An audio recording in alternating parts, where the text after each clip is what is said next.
Alors on commence. Voilà, je suis plus habitué à faire des cours que des cours de Torah que des rencontres littéraires, mais on a mis en place aujourd'hui le premier, je sais plus comment c'est, festival des écrivains francophones à Natania. Voilà, on se rend compte qu'il y a beaucoup d'écrivains. Voilà, le public n'est pas encore habitué à cette rencontre, forcément. Alors pour ma part, j'écris depuis des années. Et voilà, au début j'ai commencé à écrire quand j'étais encore en Corse, puisque si vous ne savez pas, je viens de Corse, et j'écrivais dans le théâtre à l'époque. J'écrivais dans le théâtre, je travaillais un petit peu dans la chanson également, et j'écris pas mal de pièces de théâtre. J'ai une première pièce de théâtre qui a été jouée, j'avais 16 ans, donc je l'ai écrite avant cet âge-là. Et après, quand je suis venu en Israël, on peut dire, j'ai tout laissé donc, pour venir en Israël, pour réaliser mon judaïsme. Et à partir de ce moment-là, d'abord j'ai écrit en hébreu, et ensuite, après l'écriture en hébreu, je me suis rendu compte qu'il y avait suffisamment de livres des tzadikim, des vrais tzadikim, il n'y avait pas besoin de moins de nouveaux livres. Alors je me suis dit qu'il valait mieux écrire en français. C'est là où j'ai commencé à écrire des résumés de cours, et finalement, j'ai commencé à écrire des romans avec l'idée que on peut plus s'attacher, même s'endormir avec un roman, on va dire, qu'avec un livre de Torah. Voilà. Et c'est une shlichut, donc une mission particulière, d'écrire des romans qui comportent dans le fondement, on va dire, des enseignements de Kabbalah et Chassidut. Voilà. C'est ce que j'ai fait. Donc depuis des livres d'études comme le livre des prénoms, en général on l'appelle comme ça, mais son vrai nom c'est comprendre la psychologie du prénom hébraïque. Et là c'est une méthode d'analyse de tous les prénoms possibles et imaginables dans toutes les langues. Dès le moment où on les écrit en hébreu, on a une source d'analyse en se basant sur les lettres hébraïques et sur leurs sources dans les mondes divins. Voilà. Donc c'est ce livre-là qui est très important. On voit également dans ce livre le développement de la personnalité à travers le temps, depuis l'enfance vers l'adolescence, etc. Et vous m'aviez dit alors de dire, excusez-moi, dites-moi à nouveau, parce que Elul Nishmat, Deborah Bat Moshe et Chai Ben Aaron. Voilà. Pour les paroles de Torah que l'on dit aujourd'hui, soient également liées à cette élévation-là. Et ce jour est spécial, c'est le jour de Gimel Tammuz, le jour où le Rabbi s'est engagé pour nous, pour que nous commencions un avoda, un travail particulier dans le dévoilement. Ce que je fais aujourd'hui, ça fait partie de ça. C'est-à-dire prendre le risque de se montrer sous un aspect nouveau également. Voilà. C'est de cette manière-là que je diffuse chaque jour sur Facebook une image, un tableau, un dessin que je fais chaque jour où je reprends des tableaux antérieurs et je rajoute un texte. Et je forme une communauté de personnes qui découvrent à partir de là mes livres, etc.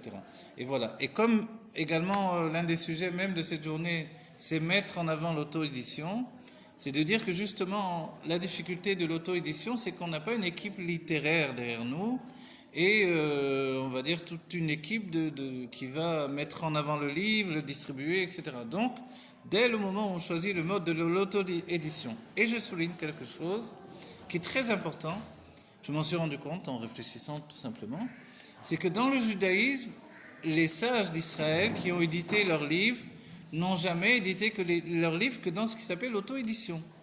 C'est-à-dire l'édition avec des maisons d'édition, c'est un concept non juif en fait. Et dans le judaïsme, dès le départ, les sages ont toujours payé pour éditer leurs propres livres.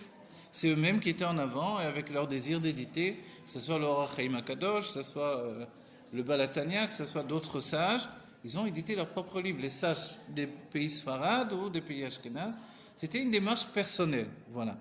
Et puis la notion de se confronter au monde des non-juifs, forcément entraîne également la rencontre avec l'édition littéraire aussi, avec des maisons d'édition. Voilà. Et quand aujourd'hui il y a une crise du monde de l'édition et qu'il y a également donc, une diffusion par Internet, le fait de pratiquer l'auto-édition, c'est de désirer en fait avoir une maîtrise sur son livre, du commencement jusqu'à la fin. De là, la possibilité avec Internet de diffuser de manière infinie. Bien sûr, il y a le géant qui s'appelle Amazon, qui est accessible à chacun et qui ne demande pas d'investissement. qui publie également un livre broché, comme ces livres-là. Vous voyez ce livre à titre d'exemple qui s'appelle Le Faubourg des âmes. Je l'ai édité dans une maison d'édition, dans une première édition, et je n'étais pas satisfait des services de la maison d'édition, donc j'ai repris mes droits. J'ai repris mes droits. Quand l'année s'est finie, ils m'ont demandé, enfin c'est moi qui, après une année ou deux, on peut choisir de reprendre le livre. De toute façon, c'est une décision du départ. Et j'ai décidé de le reprendre et de lui donner également sa forme initiale que je voulais lui donner. C'est-à-dire la couverture que j'ai fait moi-même et avoir une maîtrise du livre. Et ça, c'est l'idée de l'auto-édition. Vous voyez? Ça ne veut pas dire, comme on peut penser, que l'écrivain est moins bon. C'est vrai qu'il y a des grands écrivains qui sont diffusés par des maisons d'édition, on ne vient pas du tout cracher là-dessus, mais dire également qu'il y a une autre démarche qui existe. Et on verra même que certains éditent à la fois dans des maisons d'édition classiques et également diffusent par Amazon et d'autres sites, etc., leurs propres livres en auto-édition.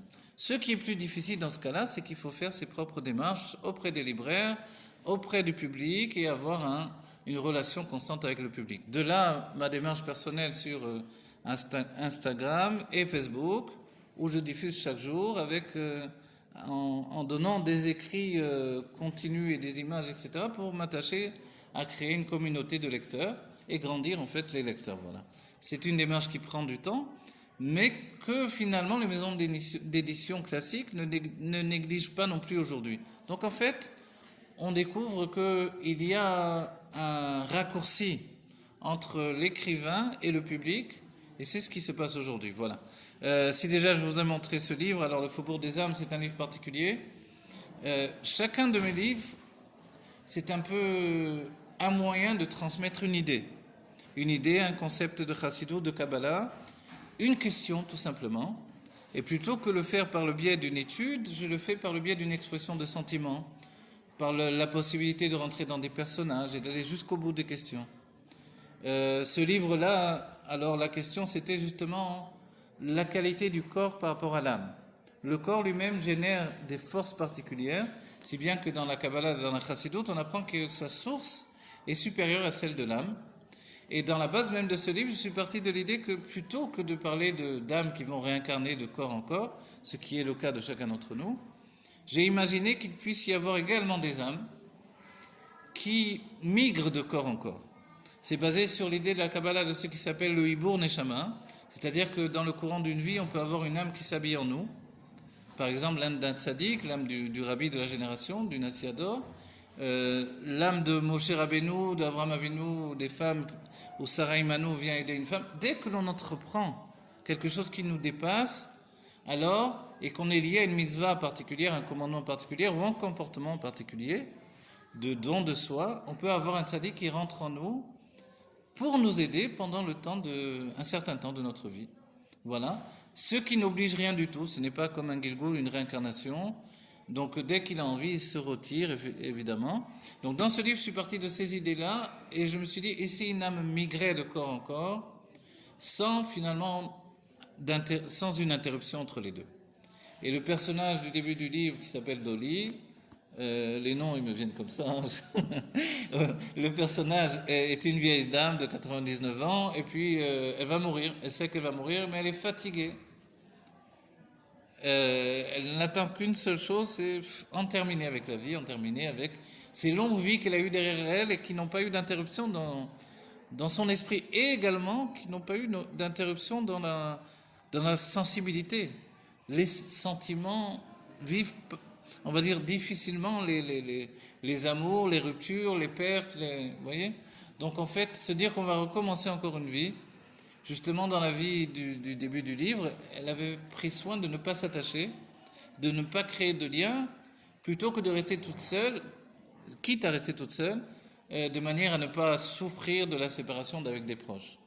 Et tout à coup, on lui annonce qu'elle va recommencer une nouvelle vie. Voilà. À chaque fois, il y a un guide. Donc, dans le livre, il y a un guide des âmes qui guide les âmes de vie en vie. Et ce guide la contacte et elle comprend qu'elle doit courir pour une nouvelle vie et que celle qui va lui prêter son nouveau corps est déjà en route pour le cimetière Je vous dis, vous pouvez trouver sur Amazon le début du texte. Donc c'est même pas un, comment dire, un spoiler, là, je sais pas comment on dit aujourd'hui. Et parce que sur Amazon, vous verrez, vous avez déjà tout ce texte accessible. Et elle court au cimetière pour aller retrouver ce nouveau corps. Et puis elle s'écroule juste avant. Et puis le transfert se fait. Voilà. Et il y a une phrase qui signifie le transfert, en fait. C'est quel chemin voulez-vous emprunter? C'est le chauffeur de taxi qui va lui poser cette question. Et elle va dire le chemin de la vie. C'est celui que je préfère. Et comme ça, le transfert s'opère. Et en fait, c'est un choix que l'on fait chacun d'entre nous. Je l'ai signifié de cette manière-là parce que, entre chaque vie, dans les mondes divins, on nous demande est-ce que tu veux repartir pour un tour, encore une fois? Et finalement, on se rend compte que oui, on veut. C'est incompréhensible. C'est illogique totalement, mais on veut. On veut repartir et on veut recommencer. Et c'est exactement le sujet du livre. Comment une vieille dame, dans son âme, devient une jeune fille avec toute l'effervescence également de ce qui peut se passer dans son corps et tout ce que ça lui apporte, quoi. Et ça, c'est incroyable, voilà. Tout le début du livre, on va dire une bonne partie du livre, c'est justement vécu au féminin. Dans cette âme qui voit les choses depuis cette situation d'une âme dans le corps d'une jeune fille, et puis tout à coup, à un moment, on bascule dans le monde des hommes. Et c'est le sujet du livre. Le sujet du livre de ce roman, c'est comment les choses sont perçues quand on est un homme dans un corps, quand on est une femme dans un corps. Ce n'est pas la même vision, ce n'est pas la même perception. Et tout à coup, chez les hommes, il y a quelque chose d'un peu barbare, on va dire, qui n'existe pas dans le monde féminin. Vous voyez ? Le monde féminin a besoin de tendresse, a besoin d'un cocon de chaleur, a besoin de sécurité. Et l'homme, lui, il ne peut pas se suffire uniquement de ça. Il a besoin aussi de cette notion d'expression violente presque à la rigueur. Et ça, c'est la suite du livre qui entraîne la compréhension de ça. Et puis à la fin, finalement, donc il y a plusieurs personnages qui vont se rencontrer et qui vont fusionner dans une conclusion à la fin de tout le livre. Et c'est vrai que par rapport à mes autres livres, c'est un livre où mes héros ne sont pas des héros juifs. Tandis que les premiers livres, les héros étaient des héros juifs. Ici, non. Les héros ne sont pas juifs parce que je suis reparti à la base même de la naissance du judaïsme. C'est-à-dire, en fait, les héros eux-mêmes viennent de l'époque de ce qui s'appelle la Mésopotamie, où les âmes, donc, en Iran, en Irak, cet début du monde où Avraham Avinu est venu, et Avraham a eu des enfants également. Et dans ces enfants,